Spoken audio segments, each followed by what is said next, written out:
Constitution right here. Oh, hold on, I've got you for it. I've been carrying mine in my back pocket. I did that because I want you to know, and I started on WBAL talking about the fact that I carry my Constitution with me every day. And I carried it with me every day because my grandfather, Clarence Mitchell Jr., the courthouse is named after downtown, carried the Constitution with him every day as he walked the halls of Congress to knock on 435 doors in the House and 100 doors in the Senate to remind the members of Congress back in the 1950s that he was protected by the same Constitution that they were protected by. And so that has been our way of carrying the Constitution in remembrance of him. I first want to thank Tony. Thank you very much, Tony, for having me. And John Lurch, my buddy from the movies. We met each other at the Kenilworth at the movies night when he came up and bent my ear a little bit and said, would you come out and speak to some folks called the Campaign for Liberty? And when we got to talking, I said, absolutely.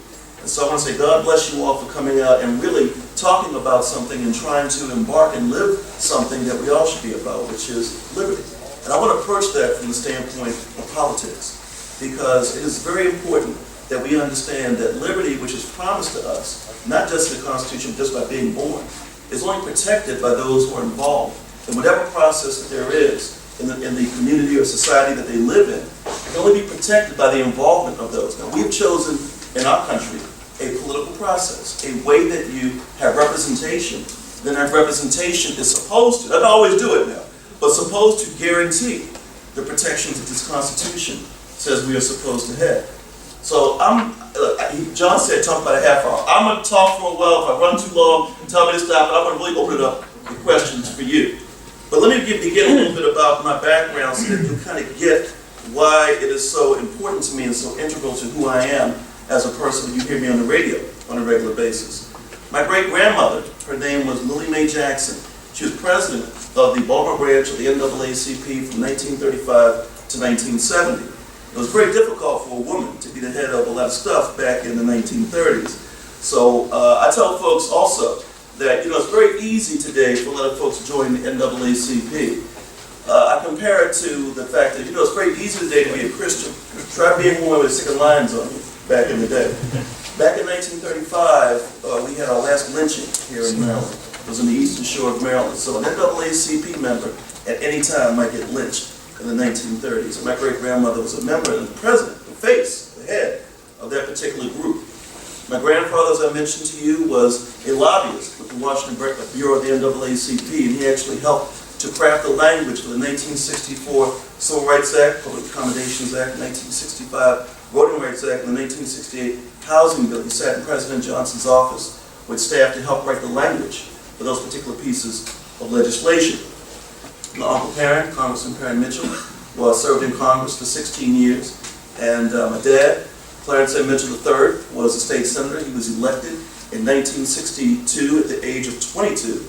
And the reason I'm sharing a lot of history with you is because he was elected May 15th. The elections at that time were in May, the primaries. He was elected May 15th of 1962. I was born 12 hours later, May 16th, 1962. So I got all of what I'm telling you about osmosis, whatever you want to call it, in the womb. It all was there. My mother had made a promise to him that she wouldn't have me until after the election. She kept her promise. I can't say my dad kept up, but she kept her promise in terms of making sure that I was born after the election. And so I'm sharing all that with you because I was raised in an atmosphere of involvement. Not just political involvement, even though politics is what eventually we must all be involved in, but social involvement, being involved in groups and entities that guarantee that people are protected, not just from the law, but from all types of interventions in our personal lives. But we should have the freedom to freely move, freely communicate, freely share thoughts and ideas without being surveilled, without all the different things that we hear about today. And the reason you hear me talk a lot about the surveillance society on my show, I really get into it, is because I lived it. My phones, when I was a child, my dad's phone, my Uncle Perrin's phone, my grandfather's phone were tapped by the Nixon administration. We were on the Nixon's enemies list. And so I grew up in an atmosphere where we knew that we were being surveilled. I had people calling my home. I'd answer the phone as a child. My dad was in Annapolis. Your father's dead. He's not coming home. And so when you grow up in an atmosphere where you're around things like that, it shapes you, particularly as a child and you're growing up around that. So when you hear me and some of the passion that I have and I bring. And I wish I was more passionate tonight. I've been up for almost 2 days, but I'm trying to keep the energy going. You know, the coffee helped a lot before I got here, but I really feel this. I live this. I breathe this, and I hope that comes through to you through the radio when I'm talking to you in reference to how important it is that we stay vigilant. And I want to approach the campaign for liberty tonight, the issue of liberty, let's say around politics. I want to talk about the Bob Ehrlich election real quick, and then bring it fast forward to what we saw with Larry Hogan last night, and open it up for questions from you. And that is the fact that I was a Democrat. Don't shoot me. I was a Democrat for many years.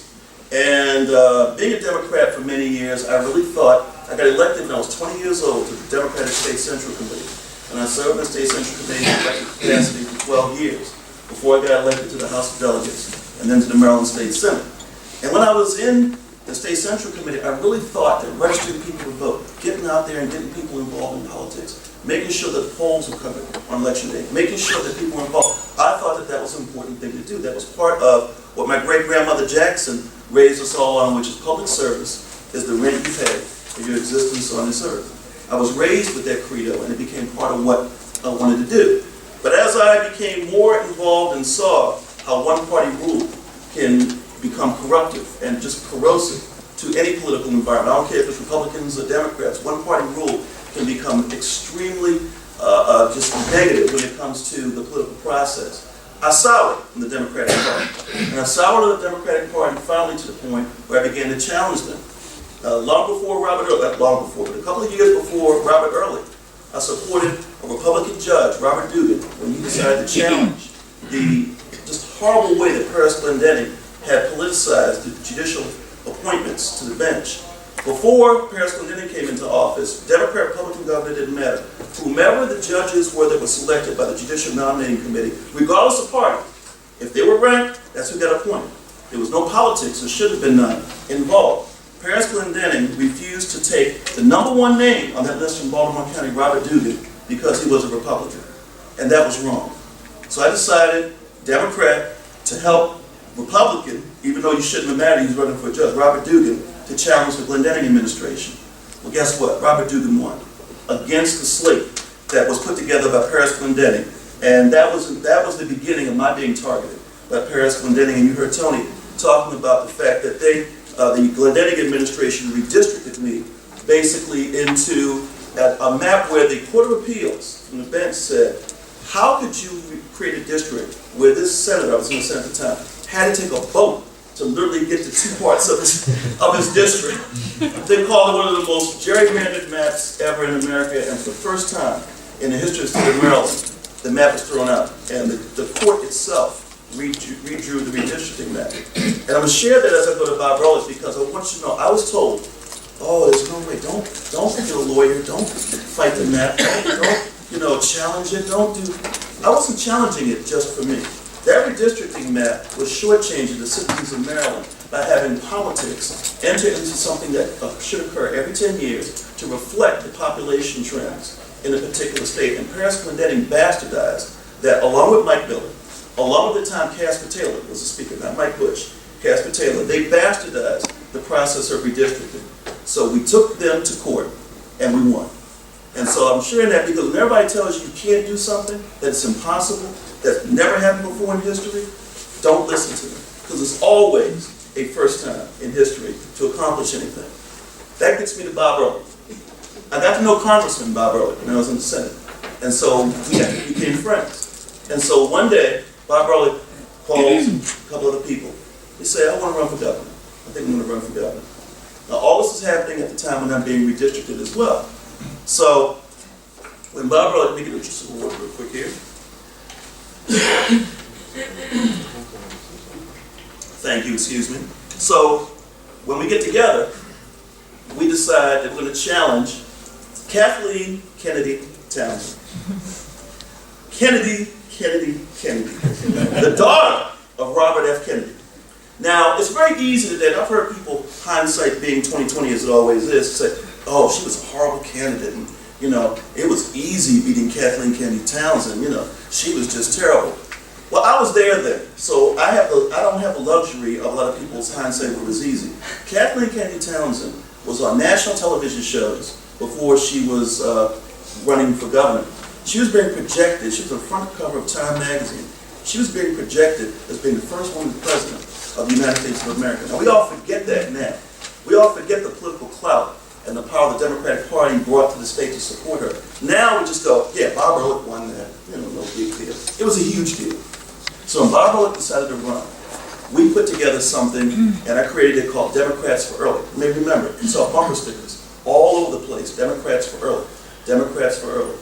And the reason that we did that was we said we didn't want people who were Democrats to not vote for Bob Ehrlich just because he was a Republican. If you're a Democrat, stay a Democrat. But don't let party affiliation stop you from voting for the best candidate possible. And so that began our campaign with Bob. And when we were running, people would say, oh, you can't do it. Don't stand a chance. There's Republicans never won in Maryland since Spiro Agnew. He went to jail. So there's no way a Republican can win. And about 3 weeks before the election, just like we saw now, I'm going to get to Larry Hogan, the Bob Ehrlich campaign picked up huge momentum. We began to feel it as we went to different communities. You heard one of the talks about how we were on a bus and jumped off the bus in a place called Violetville, which is one community. We were knocking on doors. And the reception that we were getting was showing us that the people want something different. Paris Glendenning was a horrible governor. Kathleen Kennedy Townsend was not distancing herself from Paris Glendenning. Does that like anybody you know? So what we were providing was a freshness, a new way of thinking, a new way of looking at a budget, a new way of looking at freedoms in the state. And Bob Ehrlich became the vehicle for that test. Now, Bob Ehrlich is a friend of mine, okay? He's been a long-term friend of mine. But I've said over and over again that Bob Ehrlich, after he got elected, dropped the ball. He's my friend, but he dropped the ball after he got elected. And I'm sharing that because at the end of what I say about Larry Hogan, we all have work to do now that Larry Hogan has been elected. And what we saw in the election in 2002 that was incorporated by Larry Hogan, and he'll tell you this, because we talked off air about how he was incorporating this during the campaign, was you don't have to win Montgomery County, which is ultra Democratic. You don't have to win Baltimore City. You don't have to win Prince George's County. You don't really have to win Howard County, even though you've won Howard County.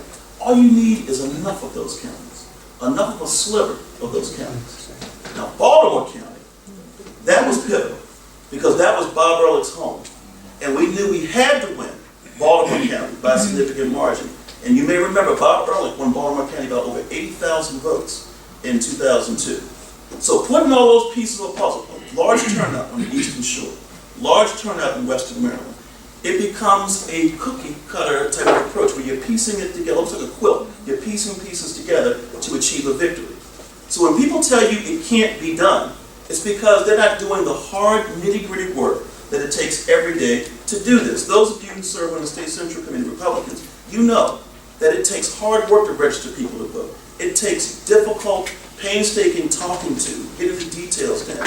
So when I hear people call my show, and I know it's none of you, call my show and say things like, oh, there's no way, it can't be done, the rest of that. It's really because a lot of people don't want to do the work. They don't want to do what's necessary in order to achieve the goal. And that's what freedom is about. I'm glad somebody mentioned that's what liberty is about. It's not easy to do what you, just not easy to come out here and have regular meetings and for John and Tony to put these things together, but it's important to be consistent and have the consistency of this. So Larry Hogan decides to run for governor. I have to tell you the truth. I don't know if you heard my promo today. I didn't think Larry Hogan could win. So Mr. Hope, Mr. Bright Sky, Mr. all of the above, because the numerics had changed so much when Barack Obama got elected. When Barack Obama got elected in 2008, when he was running, the registration in that year of 2008 saw 150,000 new Democrats registered in the state of Maryland, compared to 50,000 Republicans.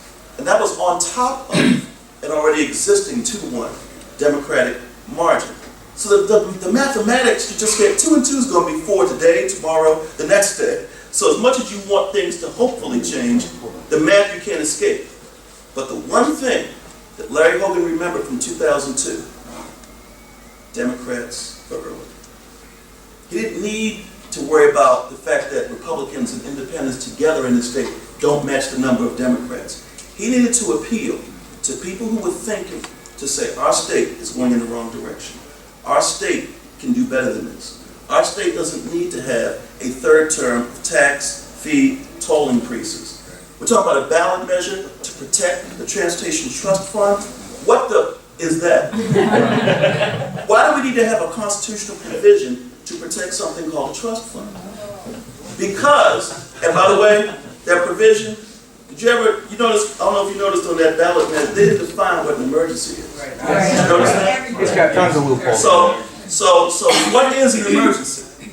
An emergency is whatever the governor says it is. So, and three-fifths vote? Easy. It can happen. So anyway, I wanted to share that as I get Larry Hogan and open it up for you, because Larry Hogan understood that the right time had come up, that Maryland's frustrated. Maryland does have toll increases, fee, your vehicle emissions fee, your registration fee, you just, all of it, all of the above, every nickel and dime you to death, and then the services you get don't correspond with the taxes that you pay. So he tapped into this thing, and what he decided to do was focus, as we did, sliver of Montgomery County, sliver of Prince George's County, campaign in Baltimore City, even though people say you shouldn't campaign there. Do well, overwhelmingly well in Baltimore County.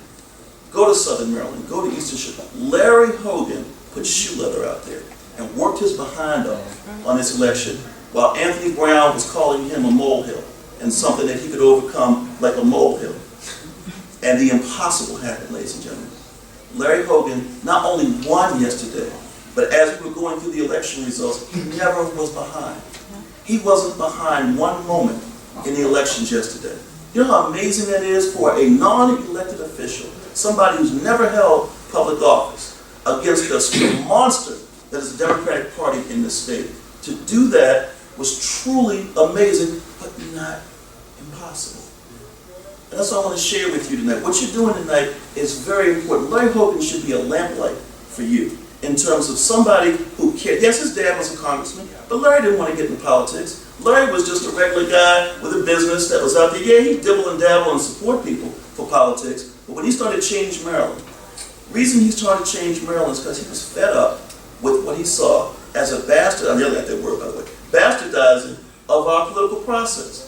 The heavy-handed way that they would ramrod things through in Annapolis, not even listen to constituents when they came out and testified in front of committees. Literally hold the people that were in dissent or whatever it was in the committees to the very end of a committee to try to tire them out. And then when they got up there, the committee members would leave, so you basically testifying in front of one or two legislators. That is not the way our political system is supposed to work. Another thing my great-grandmother Jackson said over and over again, eternal vigilance is the price of freedom. And you have got to be eternally vigilant in this stuff. And that's why I say what I say on my show on a regular basis. And I'm going to end with this and open it up to you for questions. And that is, Larry Hogan is now the governor-elect of the state of Maryland. I'm not, and I said this to him privately, I'm not going to let him make the mistakes that Bob Ehrlich made. And you shouldn't allow him to make the mistakes that Bob Ehrlich made. He can, look, just like Bob, he's a good man. Bob's a good man. Listen, I'm not saying Bob's a bad man, but he got comfortable. He became governor and got comfortable. He tried to be buddies with Mike Miller and Mike Bush and the rest of them. No, have an agenda. If the agenda doesn't get through in Annapolis, bring that agenda to the people of the state of Maryland. Let the people have your back. Let the people be the ones to go down and demand that the different initiatives that you want get through. And that's not easy. That's hard work. But I think Larry Hogan is the type of guy that's going to do that hard work. But only if we push him. Only if we hold him as accountable as that vote that you and I invested in him. That's the only way that Larry Hogan is going to bring all that to fruition. So with that, I'd like to open it up